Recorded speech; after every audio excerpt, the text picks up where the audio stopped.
আজ আপনাকে একটা গল্প শোনাচ্ছি। একদিন এক ব্যক্তি নিজের দ্বারে লিখে দিলেন, আজ আমি ভীষণ দুঃখী, আজ আমার সাথে কেউ দেখা করতে আসবেন না।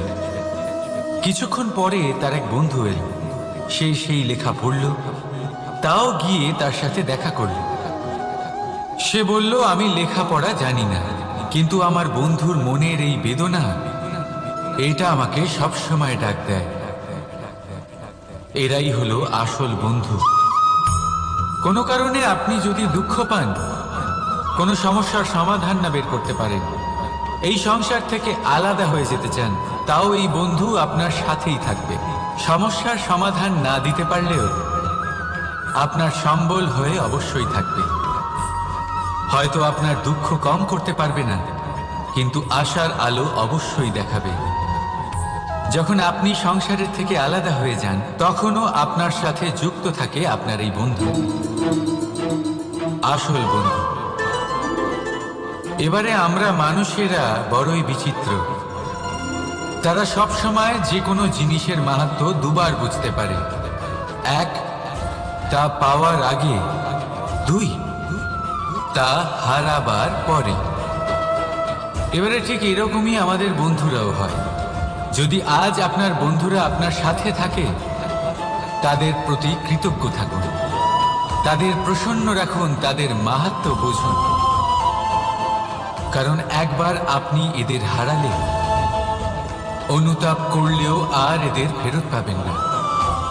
তাই ভালোবাসুন, বন্ধুত্ব বজায় রাখুন, আর আমার সাথে প্রসন্ন হয়ে বলুন, রাধা রাধা।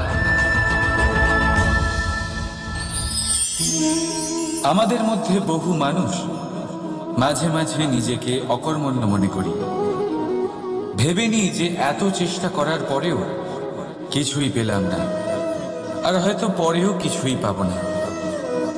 আর সেই জন্য নিজের জীবনের সমস্ত বোঝা অন্য কারোর কাঁধে চাপিয়ে দিই, নিজের ওপরে বিশ্বাস হারিয়ে ফেলি। কেন বুঝতে পারেন না এই কথাটা? যে যতক্ষণ না পায়ে কোনো কাঁটা ফুটবে, ব্যক্তি কি করে বুঝতে পারবে যে এরপর থেকে নিচে তাকিয়ে চলতে হবে? সূর্যকে নিজে জ্বলতে হয় যাতে বাকিদের প্রকাশ দিতে পারে সে। রাতের অন্ধকারের সাথে লড়াই করার জন্য চন্দ্রিমাকে আকাশে একা উজ্জ্বল হতে হয়। নদী নিজের যাত্রা কি করে করে, নিজের পথ কি করে নির্মাণ করে? সে পাথরের সাথে লড়াই করে তা বানায়। যদি স্বয়ং আপনি নিজের সাহায্য করতে অক্ষম হন, তাহলে নিশ্চিতভাবে আপনার এই জীবন ব্যর্থ হয়ে যাবে। তাই মনে রাখবেন, এই সংসারে নিজের জীবনের ভার নিজের কাঁধেই বহন করতে হয়। অন্যের কাঁধের ওপর শুধুমাত্র পরলোক যাত্রা হয়। সেই জন্য এই সংসারে জীবিত সেই যে আত্মনির্ভর।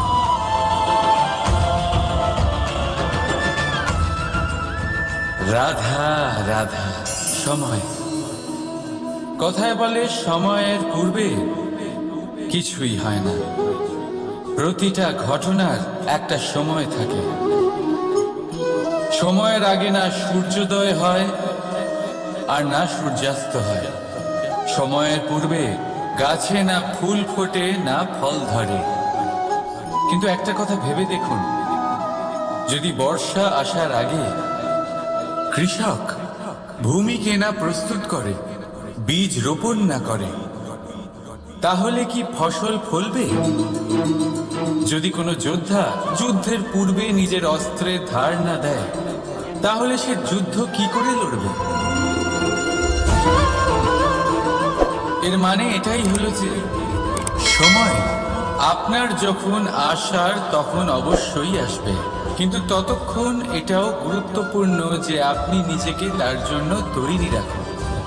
কারণ এই সুযোগ, এই কথাটা শুনতে যত ছোট, এটা আসেও ততটা কম সময়ের জন্য, তারপর চলেও যায়। এবার যদি সুযোগ আপনার হাতে আসে আর আপনি তার জন্য তৈরি না থাকেন, তাহলে আপনি সাফল্য কি করে পাবেন? তাই আপনি সঠিক সময়ের জন্য অপেক্ষা করুন, সেই সুযোগের জন্য অপেক্ষা করুন, কিন্তু ততক্ষণ নিজের চেষ্টার দ্বারা নিজেকে আরো সক্ষম করে তুলুন, কারণ সাফল্য আপনার জন্য অপেক্ষা করছে, শুধু আপনি তার জন্য তৈরি থাকুন। রাধা রাধা। কথা মানুষের পাওয়া সবচেয়ে অদ্ভুত উপহার। এই কথাই মানুষকে এই সংসারের সমস্ত প্রাণীর থেকে ভিন্ন করে তোলে, সংসারের সবচেয়ে উপরে নিয়ে যায়। এই কথার কারণেই আমরা একে অপরের সাথে ভাব আদান প্রদান করি। আমি আমার মনের ভাবনা অন্য কাউকে ব্যক্ত করতে পারি, অন্য কেউ তাদের ভাবনা আমাকে ব্যক্ত করতে পারে। এই কথাই আমাদের সবচেয়ে বড় ঢাল। এবারে দেখুন, আপনি নিশ্চয়ই লক্ষ্য করেছেন, কারোর কথা মধুর হলে লোকে তাকে ভালোবাসে, তাকে নিজের বন্ধু বানায়। সেইভাবেই যদি কারোর কথা কঠোর হয়, তাহলে লোকে তাকে ঘৃণা করে, তাকে নিজের শত্রু মনে করে। এই কথাই ভাষা হয়ে আমাদের ইতিহাস রচনা করে। তবে আমরা কি সত্যি বাণীর বিষয়ে অতটাই ভাবি যতটা আমাদের ভাবা উচিত? ভেবে দেখুন, মানুষের কথা বলতে শিখতে কত সময় লাগে। কোনো বালক 1.5 বছর বয়সে কথা বলতে শেখে, কেউ 2 বছরে, কেউ 3। এবার দেখুন, মানুষ 1.5 বছর বয়সে কথা বলতে শিখে গেলেও তার কি বলা উচিত এটা সারা জীবনেও শিখতে পারেনি। এর উপরে মনোনিবেশ করুন, এটা বোঝবার চেষ্টা করুন কি বলা উচিত। নিজের কথা শুদ্ধ করুন, নিজের কথা মধুর করুন, আর সেই মধুরতার সাথে আমার সঙ্গে বলুন, রাধা রাধা। এই লক্ষ্য আসলে কি? এই লক্ষ্য তাই যা আমরা পেতে চাই। এই সংসারে সুখী কে হয়? সুখী সেই যে তার লক্ষ্য পেয়ে গেছে। দুঃখী কে হয়? দুঃখী সেই যে তার লক্ষ্য এখনো পায়নি। এবারে প্রশ্ন এখন এটাই যে লক্ষ্য সবাই পেতে চায়, লক্ষ্য পাওয়ার জন্য সবাই প্রাণপণ চেষ্টাও করে, তাহলে সবাই তাদের লক্ষ্যে পৌঁছতে পারে না কেন? ঠিক আছে, কোথাও না কোথাও কিছু না কিছু কমতি থেকেই যায়, যাই বাধা থাক। আজকে আমি আপনাকে একটা উপায় বলবো এই লক্ষ্য পাওয়ার জন্য। একটা কাগজ নিন, তাতে একটা চিহ্ন বানান, সেটাই হবে আপনার লক্ষ্য। এবারে সেই লক্ষ্যে পৌঁছানোর একটা পথ বানান। এবারে এই যাত্রাকে ভিন্ন ভিন্ন ভাগে বিভাজন করে দিন। এবারে এটা হলো আপনার পরিকল্পনা। এবার এই পরিকল্পনা ক্রমানুসারে আপনি পালন করতে থাকুন, এটাই হবে আপনার চেষ্টা। এবার এইভাবে যদি আপনি চেষ্টা করতে থাকেন, যাই আপনার কল্পনা হোক না কেন তা বাস্তব অবশ্যই হবে। তাহলে এই কল্পনাকে বাস্তবে রূপান্তরিত করুন। এইভাবেই নিজের পরিকল্পনা পালন করতে থাকুন। আপনার যাই কল্পনা থাকুক বা যাই লক্ষ্য থাকুক, তা বাস্তবে পরিণত হয়ে আপনার হাতে অবশ্যই আসবে। রাধা রাধা। বাবার এক মিত্র ছিলেন, বড়ই দুঃখী ছিলেন, বিপদে পড়েছিলেন। কি করবেন? ব্যবসা ভালোভাবে চলছিল না, বাড়িতে শান্তি ছিল না, সমস্ত জায়গায় ক্ষতি হচ্ছিল। তাই উনি একজন জ্যোতিষীকে দেখালেন। জ্যোতিষী বললেন, আপনার যে বাড়ি আছে সেটা আপনার জন্য অশুভ, আপনার এই বাড়ি পাল্টে ফেলবেন। উনি বাড়ি পাল্টে ফেললেন, তবুও ওনার সমস্যার সমাধান হলো না। তারপর একজন জ্ঞানী ব্যক্তি ওনাকে বললেন যে আপনার জামা কাপড়ের যে রং সেটা বিপদকে আমন্ত্রণ জানাচ্ছে, এই জামা কাপড়গুলিকে পাল্টে ফেলবেন। উনি সেগুলো পাল্টে ফেললেন, তাও সমস্যার সমাধান হল।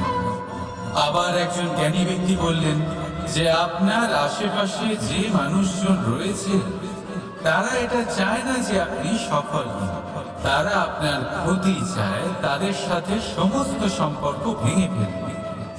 তো উনি সম্পর্ক ভেঙে ফেললেন, কিন্তু তাতেও ওনার জীবনে কোনো পরিবর্তন এলো না। তার মানে তিনি বাড়ি পাল্টালেন, জামা কাপড় পাল্টালেন, সম্পর্ক পাল্টালেন, যেটা পাল্টালেন না তা হলো স্বভাব। এই যে স্বভাব, এটা অত্যন্ত গুরুত্বপূর্ণ। এই স্বভাবই আপনার ব্যক্তিত্ব তৈরি করে। তাই নিজের স্বভাব শুধরে ফেলুন, তাতে ভালো পরিবর্তন আনুন, সবকিছু ভালোই হবে।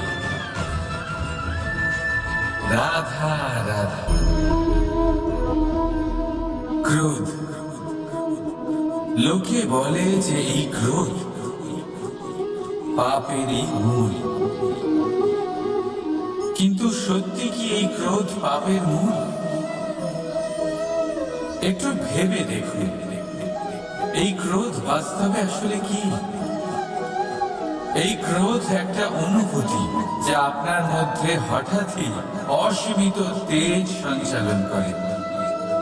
এবারে আমি আপনাকে কিছু উদাহরণ দিচ্ছি যাতে আপনি বুঝতে পারেন যে ক্রোধ আপনার জন্য ভালো কি না। যদি কারোর সাথে অন্যায় হয় আর এটা দেখে আপনার ক্রোধ হয়, আর এই ক্রোধ আপনাকে তার সাহায্য করতে প্রেরণা যোগায়, তাহলে এই ক্রোধ অবশ্যই ভালো।